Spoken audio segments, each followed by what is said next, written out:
second biggest thing, actually this might be the first biggest thing that I do to save time, is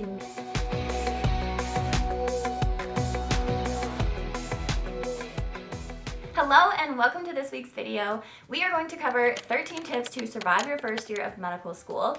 If you're new here, my name is Maggie. I just finished my first year at the University of Colorado, so I just want to sit down and share all the things that I learned along the way, so hopefully you guys have a little bit less stressful of a transition into medical school.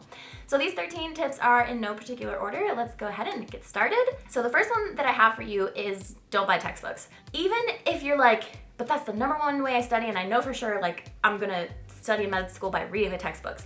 Great. Still wait like 1 to 2 weeks after starting classes to decide if you even need to buy any textbooks.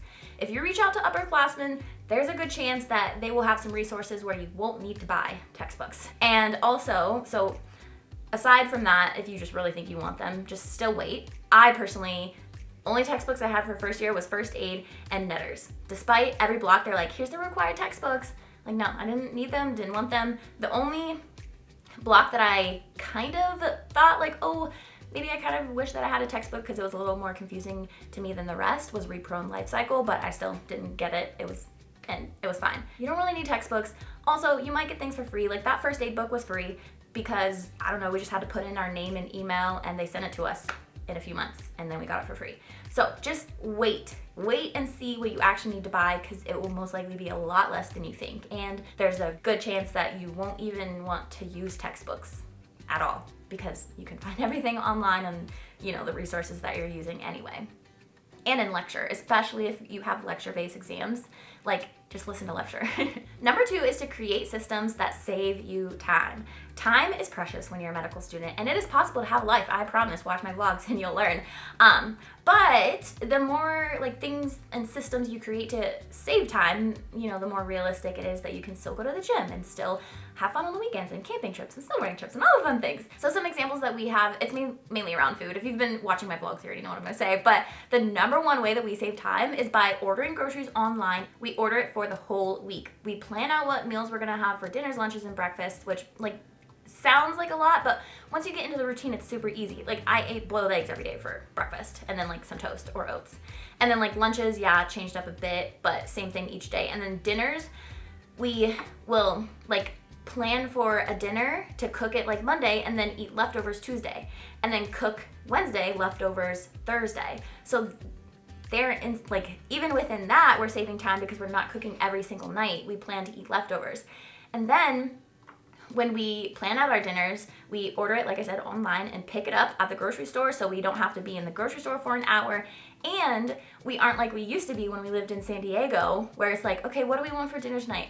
Okay, we want salmon and asparagus. Okay, let's go to the store. Okay, let's be at the store for 45 minutes and then cook. You know, like that, we used to do that like 3 or 4 times a week. Insane, you know? That's my top tip for saving time, but you can think of systems like with any aspect of your life. Maybe I highly recommend the book Make Time. One of their suggestions, if you're like checking your email 20 times a day, that takes up more time than scheduling in one time slot, like 5 p.m. for 30 minutes. I will check my email and respond and and then that will save you time. So anyway, hopefully that's helpful. And you know, you don't have to like think of systems before you start med school, but once you've been in classes for a week or two, start thinking of like, what is like taking up a lot of time? What am I doing every day that I could do once a week and batch like that task kind of thing? So hopefully that helps you guys. Number 3 is trial and error when you're figuring out your study routine. So the first week of classes, you're gonna be overwhelmed and like, how the heck do I study for this? But it's fine, that is normal, and all your classmates are thinking it too. So as far as where to start, just start with however you studied in undergrad and see how that works. Maybe there's something about those study habits that works, but something else you want to change, so change it. And then as far as ideas on like what to change, how else to study, 1, talk to your upperclassmen because I'm sure they have tons of tips and they know the lectures. And then 2nd, go to YouTube, search how to study in med school and watch 3 to 5 videos. And then just like from all that, like pick and choose from the ideas that you get that you think will work for you. Try something. If it works, keep doing it. If it doesn't, try something else that you've learned from getting those ideas. Your study routine that you like for lecture exams and lecture finals will most likely be totally different than how you will want to study for anatomy. So for me, I do not, like, group studying does not work for me for lecture exams. but it's the number one thing that works for me for anatomy. Going into the anatomy lab and then going through the structure list with my friends, 3 to 4 of them, is like amazing. And then like the time that I did that the most, I did the best. But does not work for block finals for me. So keep that in mind and be flexible. It is okay to switch it up, especially in the beginning, because if you're flexible, you do the trial and error for a few weeks, a month, 6 weeks, then you're gonna end up with a really great study routine that works perfectly for you. Number 4 is to have cutoffs / non-negotiables. So what I mean by this is basically like on Instagram, people are always like, Maggie, how do you work out when you're a med student? How do you have fun on the weekends and do fun adventures? Like I just refuse not to study after a certain time, and I don't study on the weekends. Like I set that non-negotiable for myself very, very early on, and I just stuck to it. So you're always gonna feel like you wanna study more, always. Like when I stopped studying to go cook dinner with George and like enjoy my evening, it's not because I'm like, oh, I feel great, like I'm gonna ace the quiz on Friday. No, it's because I'm like, well, it's 6 p.m., it's time to cook dinner with my boyfriend. That's non-negotiable. I'm not gonna study all evening 24/7, and if you're studying that much anyway, like it's not effective studying. I had those non-negotiables, like quit at a certain time, usually 6:30 p.m., and no studying on the weekends.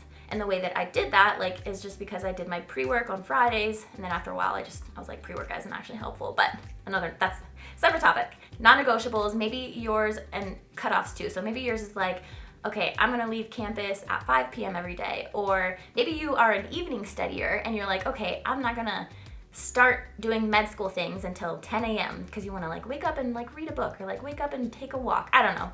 If these were ranked, this would be like even higher on the list. It's huge for me as far as having life balance, not getting burnt out, etc. Number 5 is just to be aware of finances, whether you create a budget and you review it weekly, or you're just learning about finances, or at least just knowing where your money goes. So I am obviously no finance wizard. In Seattle, George and I did have a really amazing system for keeping track of our budget and saving and paying off credit cards, and like I was like, no credit card debt. But anyway, like I wasn't as motivated to do that as a med student because it kind of sucks when you don't make as much money. But still, I have an app called Truebill, which is really amazing. I think a lot of the apps like have the weirdest interfaces, and it's like, I don't know. I like Truebill the most because it's just like the interface. I like it the most from other apps. So try Truebill, try a few until you like find one that you just personally like. But at least with that, it shows you the categories of how much you're spending on food versus shopping versus any other category that you have. And I think that's really helpful just to know where your money is going and things like that. Second, I highly recommend White Coat Investor. So if you're like my classmate who we were just chatting after a 5K that we did, and she was telling me how stressed she is about the amount of loans that she's taking out. Like it really like weighs on her daily, how stressed she is, because she's like, I don't know how I'm gonna pay them back. Literally me just telling her about this podcast and how there's like the PSLF thing that you can do. PSLF is like after 10 years you get them paid off, but there's a lot more. Just look it up yourself, like I said. White Coat Investor has a lot on it.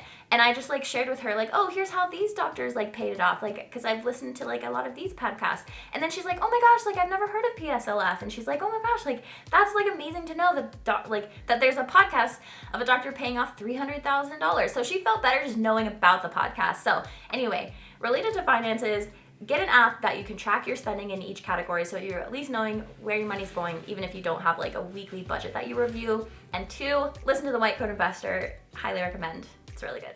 Number 6 is not to compare yourself to others. This one is definitely easier said than done, but for example, there was one, like I said, I don't study on the weekends. Even during MSK, which I would say is one of the hardest blocks for sure, like I enjoyed it the most, but it was really hard. I kind of considered studying on the weekend, but I was like, nah, like I've been good so far.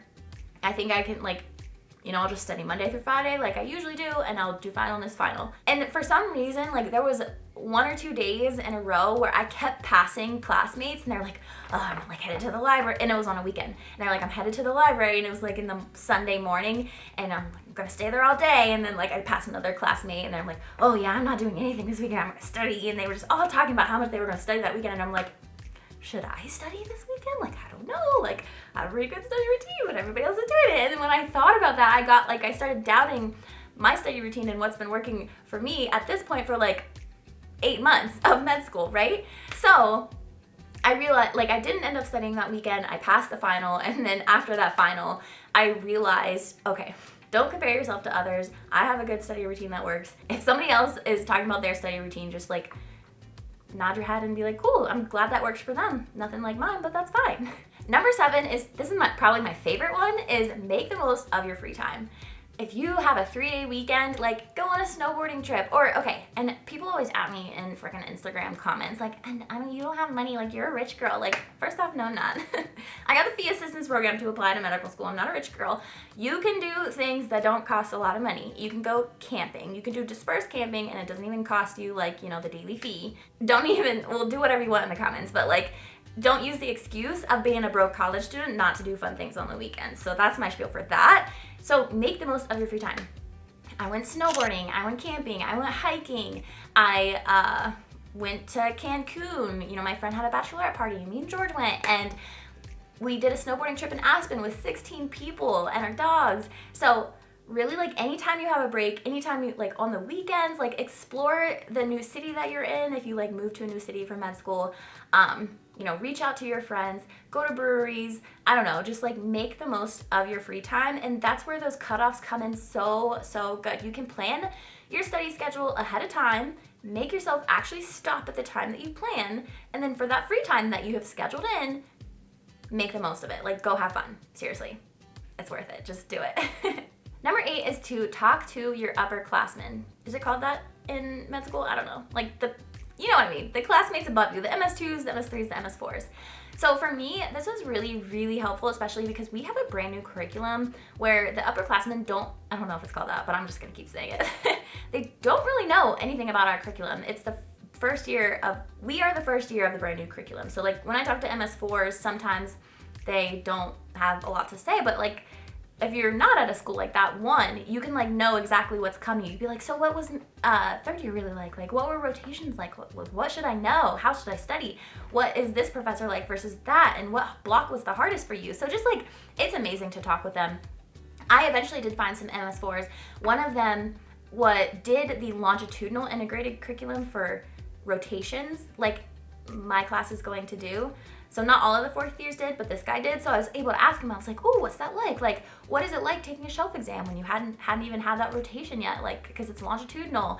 So it's just amazing to like understand like what's coming. Because I don't know, I don't think med schools do a great job of like, at least if you're in a new curriculum, we have no idea what our third year looks like. Not a freaking clue.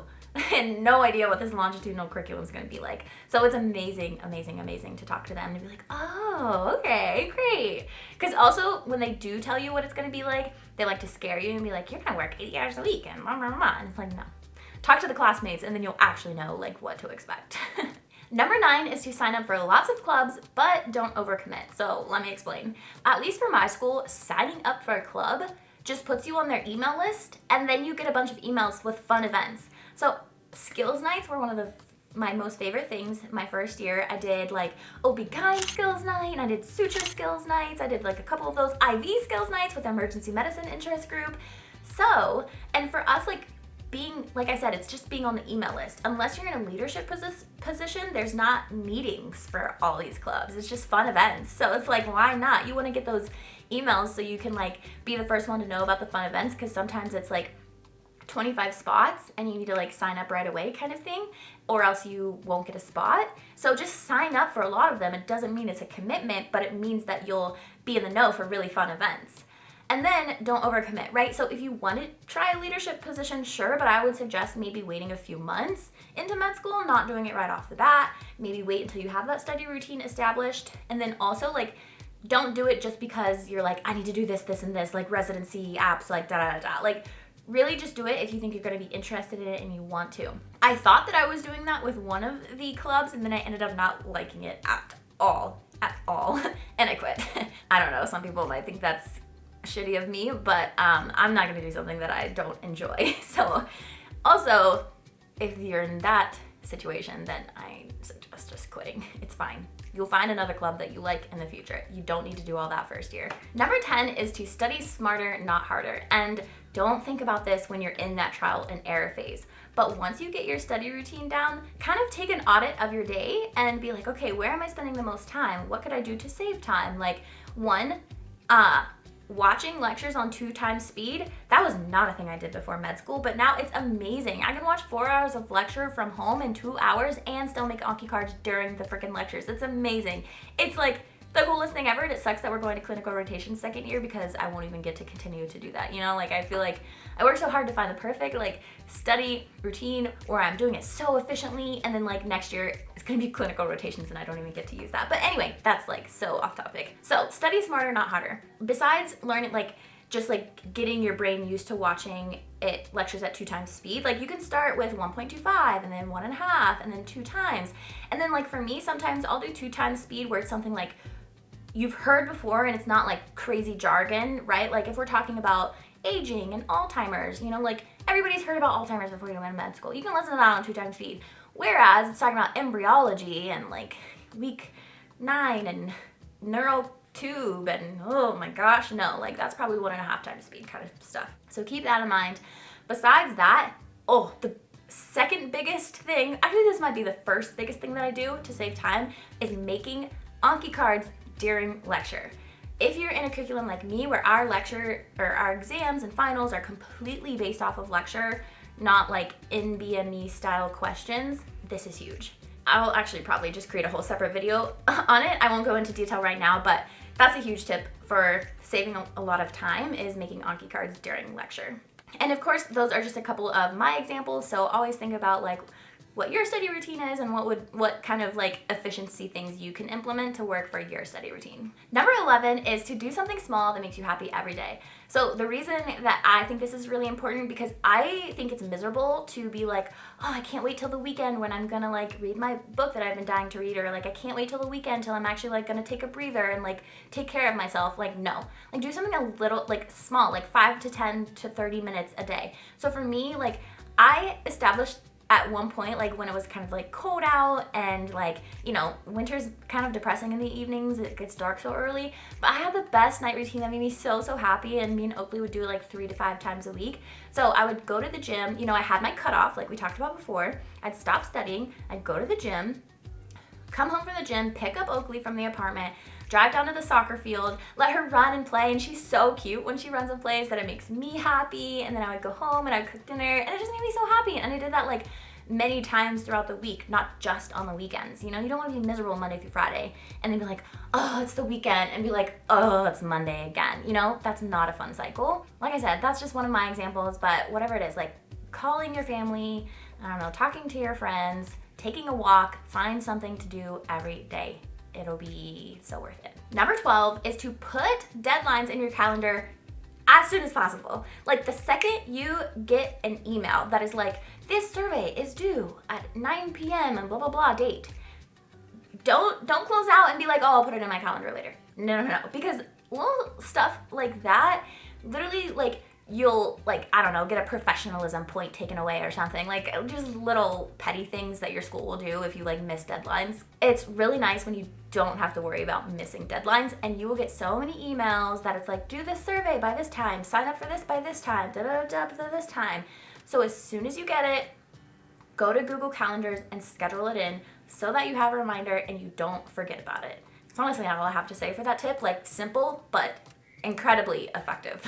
All right, so the 13th tip and the last tip was originally gonna be don't wait to do things last minute, but these days, this is gonna be a spiel. These days I'm actually thinking that's not the best tip for everybody, because when you do things last minute, you get into laser freaking focus mode. Not only that, but you do things as efficiently as humanly possible. You know, it's Parkinson's law. If you have 2 weeks to do something and you do a little bit over time, first off, every time I plan for that, I never actually do it if it's something I don't want to do. And second, that's gonna take more time at the end of the day than if you do it for 2 hours before the deadline. That does not work for everything, okay? I will absolutely not study for an end of block final last minute. Heck no. I do my Anki every single morning so that I'm like, you know, and it's spaced repetition. So even if we're in week 3 of repro and life cycle, I'm doing cards from week 1. So I wouldn't even take that advice as far as block finals, but there's some things I look back like, okay, I studied for anatomy so last minute, and you know, you can watch my vlogs, I got really stressed, but would I do it differently? I don't know that I would, because if I were to just every single Friday go to anatomy lab, like, I'm not gonna remember. If it's 2 months out for my anatomy practical, what I do on that Friday is gonna be out of my brain like 4 weeks later anyway.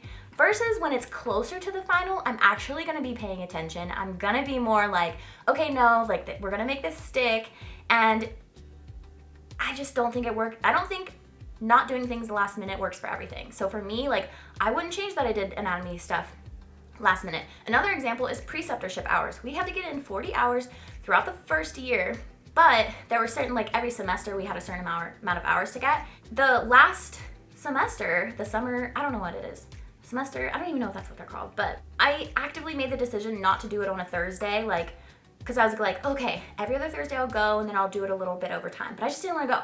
Like, the dread I would have had when I woke up that Thursday morning, like, because I don't enjoy it, because it's just like shadowing and I don't do anything, and all my other classmates, not all of them, but like a lot of them have really freaking fun preceptors. Like, they get to watch pregnancies and babies being birthed, and they get to do wellness exams or milestone exams on like babies and so much fun things. I don't enjoy mine like that. So like, I was like, I don't want to put myself through that. I actively made the decision to push it off till last minute, and I don't regret it. So I don't know what we should call number 13, but 13 is know that sometimes it's okay to do things last minute.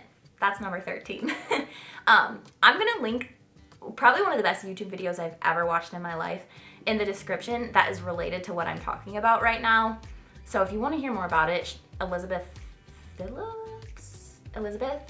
on YouTube, she explains it so much better. But I'm coming to the realization that like, it's okay to do things last minute, go all in, because you're so much more focused and you do it more efficiently anyway. But not for everything. So I don't know. Hopefully the last one made sense to you guys. If it didn't, watch the video below. But that is all I have for you guys. Hopefully these 13 tips were really, really helpful. And let me know in the comments below where you're at in your med school journey. Maybe you're pre-med, maybe you're an incoming MS1. I would love to hear about you and your journey. And yeah, be sure to like, subscribe, follow along on Instagram, and I will see you in the next video.